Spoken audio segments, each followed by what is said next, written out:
C'est l'une de ces histoires de mon enfance qui me donne encore des frissons en y repensant encore aujourd'hui. C'était en octobre et ma famille était en vacances dans un complexe familial à Catskill, New York. C'était un peu au milieu de nulle part, mais il y avait un bon nombre d'autres familles dans le complexe. Il y avait beaucoup d'enfants. Je me souviens que le complexe était entouré de forêts dans toutes les directions, mais le terrain du complexe était assez grand. J'avais 8 ans.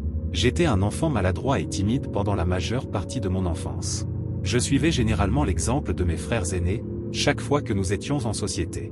Je suis le troisième enfant de 4. J'ai 3 frères. Pendant ces vacances, mes frères aînés Eric et Josh traînaient surtout entre eux, car ils sont plus proches en âge que moi d'eux. Mon petit frère Craig n'avait que 4 ans, donc il était constamment avec mes parents. Quand nous n'étions pas tous ensemble pour faire des activités au complexe, tout le monde se séparait pour la plupart. Mon père nous donnait à tous de l'argent pour jouer à des jeux dans la salle d'arcade située à l'intérieur du bâtiment de la salle d'activité.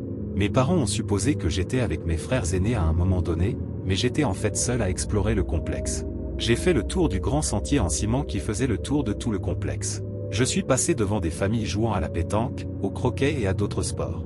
Je cherchais en partie mes frères ou tout ce que je pouvais faire par moi-même. J'ai commencé à explorer l'intérieur du bâtiment de la salle d'activité et j'ai trouvé la salle d'arcade dont mon père nous parlait. C'était en fait une salle d'arcade de taille assez impressionnante. Il y avait un tas de flippers et toutes les machines d'arcade classiques standards. À l'époque, la plupart des jeux ne coûtaient qu'une pièce de 25 cents. J'ai donc regardé autour de la pièce pour trouver un jeu auquel je voulais jouer. Et j'ai remarqué dans un coin de la pièce, cette porte avec cette fenêtre en verre carré vraiment embuée au milieu.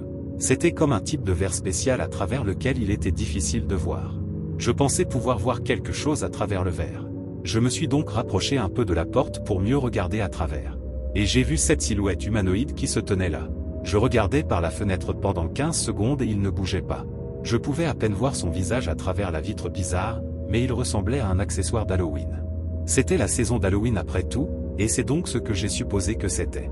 Une décoration destinée à effrayer les enfants. Je me suis éloigné pour trouver un jeu et j'ai fini par jouer au jeu d'arcade Simpsons. La machine d'arcade était cependant dans la ligne de mire de cette porte. Et je ne pouvais pas m'empêcher de continuer à la regarder toutes les quelques secondes. Je voyais toujours cette image floue de la silhouette de l'autre côté de la porte. Si c'était une décoration, elle faisait son travail et me faisait flipper. Après avoir perdu la partie, j'ai juste dû retourner à la porte et regarder à nouveau à travers la vitre. Cette fois, j'ai mis mon visage pratiquement juste contre la vitre. J'ai vu le visage flou de la silhouette qui se tenait là. C'était un homme, c'était sûr. L'expression neutre sur le visage s'est soudainement transformée en un sourire. Et j'ai deviné, avec horreur. C'était une vraie personne. Je suis sorti en courant de la galerie marchande, puis je me suis arrêté et je me suis retourné. La silhouette floue de l'autre côté de la porte avait disparu. Je suis retourné lentement vers la porte et je l'ai ouverte. Elle était amenée dans ce couloir sombre. Il y avait juste cette sensation liminale et inexplicable à l'intérieur, et j'étais effrayé. Je n'ai vu personne là-dedans, mais il faisait si sombre à quelques mètres de la porte. Mais pour ce que j'en savais, il aurait pu y avoir quelqu'un caché plus loin dans le couloir. Je suis retourné dans la galerie marchande d'où je venais, et je suis retourné directement dans notre chambre et j'y suis resté jusqu'au retour de mes parents. Je leur en ai parlé, et je suis sûr qu'ils ont trouvé ça étrange. Ce soir-là, alors que nous dînions tous ensemble dans la salle à manger, quelque chose d'inquiétant s'est produit. J'ai remarqué un homme assis seul à l'une des tables voisines. Il était face à moi et me regardait. Il avait une assiette de nourriture devant lui. Mais je ne me souviens pas l'avoir vu manger. Quand il m'a vu le regarder, il a souri. Immédiatement, j'ai repensé à l'homme que j'avais vu de l'autre côté de la porte. Même à travers cette vitre floue, j'avais l'impression que le visage et le sourire correspondaient. J'ai parlé de cet homme à mes parents en silence, effrayés. Ils se sont retournés vers l'homme, ce qui l'a fait arrêter de regarder dans sa direction. Mon père m'a dit de ne pas regarder dans la direction de cet homme. Bientôt, l'homme s'est levé et est parti, et il m'a jeté un dernier regard avant de le faire. J'ai fait de mon mieux pour détourner le regard et faire semblant de ne pas remarquer. C'était la dernière fois que j'ai vu cet homme pendant notre voyage. J'y repense et j'ai l'impression qu'il était probablement un prédateur. La façon dont il est resté là, immobile comme une statue, à me regarder pendant si longtemps. Et puis ce sourire effrayant. Si je ne me trompe pas, j'espère qu'aucun enfant n'a jamais été victime de lui. J'ai déjà eu affaire à une très mauvaise situation de harceleur en tant qu'homme quand j'avais 23 ans. J'avais rencontré cette fille Alissa qui avait 19 ans. En fait, je lui ai glissé ses messages sur Instagram et c'est parti de là. J'ai été surpris qu'elle me réponde parce qu'elle avait beaucoup d'abonnés. Nous n'avons passé du temps ensemble que quelques fois, mais elle a semblé extrêmement collante très rapidement, ce qui m'a beaucoup rebuté. J'ai commencé à sortir avec d'autres filles, et au fur et à mesure que je gagnais de nouveaux abonnés, Alyssa m'a envoyé des SMS en colère à ce sujet, comme si nous sortions ensemble. Elle s'est fâchée contre moi parce que j'ignorais soi-disant ses messages, mais mon nombre d'abonnés augmentait grâce aux nouvelles filles. C'était assez comique au début. Je ne me suis pas vraiment laissé déranger. J'ai commencé à parler à cette fille, Meg. Pour notre deuxième rendez-vous, nous avons décidé d'aller chez Dave et Buster. Nous avons bu un peu avant d'y aller, donc quand nous sommes arrivés, nous étions déjà un peu excités. Nous jouions au jeu de basketball, Connect 4. C'est à ce moment-là que mon téléphone n'arrêtait pas de sonner dans ma poche. Une fois le minuteur du jeu terminé, j'ai vérifié mon téléphone et j'ai reçu 3 SMS d'un numéro aléatoire et une photo. La photo était de Meg et moi, devant le match de basket. Le message disait « Pas question, je suis aussi chez Dave et Buster ». Quand j'ai voulu répondre au message, j'ai vu que le message ne venait pas d'un autre iPhone. Cela signifiait donc très probablement qu'il avait été envoyé depuis une sorte d'application de numéro jetable. J'ai regardé dans la direction d'où la photo avait été prise. Ma première supposition était que ce serait Alyssa, mais elle n'était pas là.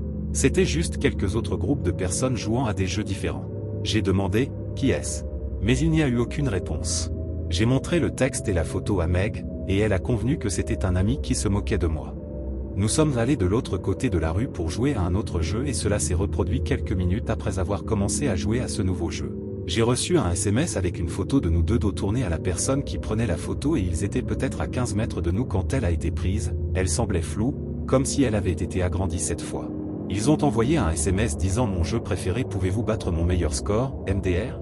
J'ai dit à Meg d'attendre là pendant que je marchais vers la zone d'où la photo avait été prise. J'ai regardé tout autour de la zone immédiate, m'attendant à voir Alyssa ou honnêtement n'importe qui que je connaissais.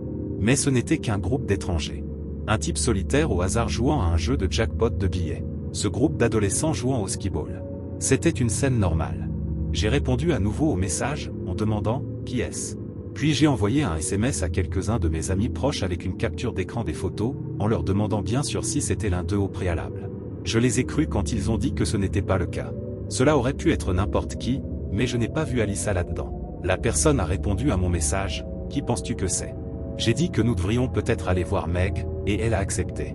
Nous avons quitté le bâtiment et sommes allés à ma voiture. J'ai reçu un SMS du numéro disant « Pourquoi es-tu parti ?» Je n'ai pas répondu. Nous sommes allés dans un bar à proximité pour continuer notre rendez-vous. Et après cela, Meg est rentrée à la maison avec moi. Meg et moi étions dans ma chambre, et j'ai reçu un nouveau SMS. Il venait du même numéro. Un autre SMS et une photo. Le SMS disait « Quelle belle maison. Viens dehors ». Et la photo était de ma maison. Maintenant, c'était une menace directe. Ce n'était plus une blague. Je n'étais pas sûr que la personne qui avait été là était toujours devant ma maison ou non, jusqu'à ce que j'entende une fenêtre se briser en bas. J'ai attrapé mon Glock 19 sur ma table de nuit et j'ai foncé en bas et par la porte d'entrée. J'ai vu un grand gars devant la maison avec une grosse batte de baseball en métal dans sa main. Il faisait le dur jusqu'à ce qu'il voie mon arme, puis il a laissé tomber la batte et a levé les mains. J'ai crié à Meg à l'intérieur d'appeler le 911 alors que j'avais mon arme pointée sur l'homme. Je l'ai reconnu comme étant l'un des hommes seuls chez Dave et Buster qui jouaient à un jeu de jackpot. Maintenant que j'y pense, il faisait probablement semblant de jouer. Je lui ai demandé qui il était et pourquoi il me suivait. Il a immédiatement dit qu'il était le frère d'Alyssa et qu'en fait il essayait de défendre sa sœur. Je lui ai crié qu'il n'y avait rien à défendre. Tout ce que j'ai fait, c'est arrêter de lui répondre. Il a prétendu qu'Alyssa lui avait dit que je l'avais frappé, ce à quoi je lui ai crié que c'était complètement faux. Je n'ai passé du temps avec elle que quelques fois et j'ai perdu tout intérêt. Je suis même allé jusqu'à les traiter de complètement faux. Et il a répondu, s'il vous plaît, n'appelez pas la police, mais Meg l'a fait. Et quand ils sont arrivés, c'était une arrestation facile pour la police. J'ai également envoyé une vidéo de l'épreuve à Alyssa, ce qui était la forme de vengeance la plus douce imaginable.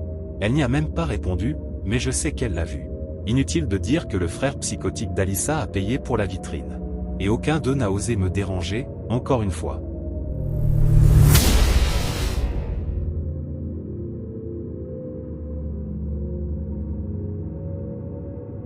Quand j'étais petit, les salles d'arcade étaient beaucoup plus courantes dans la société. Avant que tout le monde ait des smartphones et des jeux vidéo avancés à la maison, aller à la salle d'arcade était l'une des choses les plus amusantes que l'on puisse faire en tant qu'enfant. Il y avait une salle d'arcade juste à côté de mon école où mes amis et moi allions souvent après l'école ou le week-end. Un jour, j'y suis allé avec mon ami Connor juste après l'école.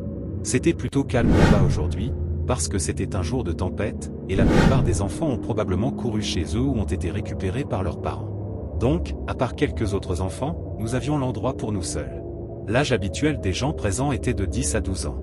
Connor et moi jouions à Street Fighter ensemble, quand un gars plus âgé a commencé à nous regarder jouer. En y repensant maintenant, je dirais qu'il avait environ 35 ans, ce qui pour nous, quand nous avions 10 ans, semblait super vieux. Connor et moi nous sommes regardés et avons souri parce que nous l'avions tous les deux remarqué, et c'était un peu gênant. L'homme a commencé à commenter le gameplay, comme pour nous encourager et faire des remarques sur pratiquement tous les coups. Nous nous sommes retrouvés l'un sur l'autre. Au début, nous avons ri, je suppose, pour être poli, pensant qu'il essayait d'être drôle, mais à un certain moment, c'est devenu bizarre, comme s'il ne savait pas quand s'arrêter et partir. Il nous a regardé jouer tout le match, et s'il n'avait pas été là, nous en aurions joué un autre. Mais nous avons décidé de passer à autre chose juste pour essayer de nous éloigner de lui. Alors que nous nous dirigions vers les tables de air hockey, le gars nous suivait et a commencé à nous parler. Il s'est présenté, mais je ne me souviens plus du nom qu'il a donné. Il a proposé de payer notre partie de air hockey. Nous étions 10 et nous considérions nos pièces comme de l'or, alors nous avons accepté l'offre du gars.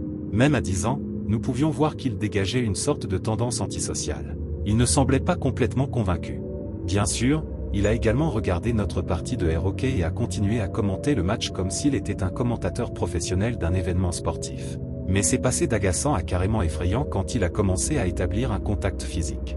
Tout a commencé quand j'ai marqué un point sur Connor et que le gars m'a félicité et a posé sa main sur mon épaule. La main est restée là pendant quelques secondes en fait. À l'extérieur, je souriais, mais à l'intérieur, je voulais lui dire de se perdre. Je l'ai vu aussi sur le visage de Connor. Chaque fois que l'un de nous marquait, il allait vers nous et nous tapait dans le dos ou nous secouait les épaules.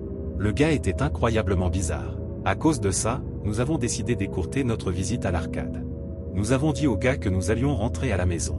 Il a répondu que nous serions fous de marcher sous la pluie et nous a proposé de nous raccompagner.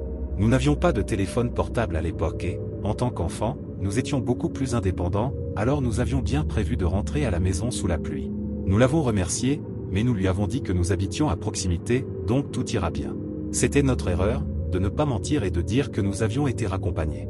Nous sommes partis sous la pluie et avons commencé à courir vers ma maison. Connor allait venir nous voir. Alors que nous courions à la maison, une voiture rouge a commencé à arriver derrière nous.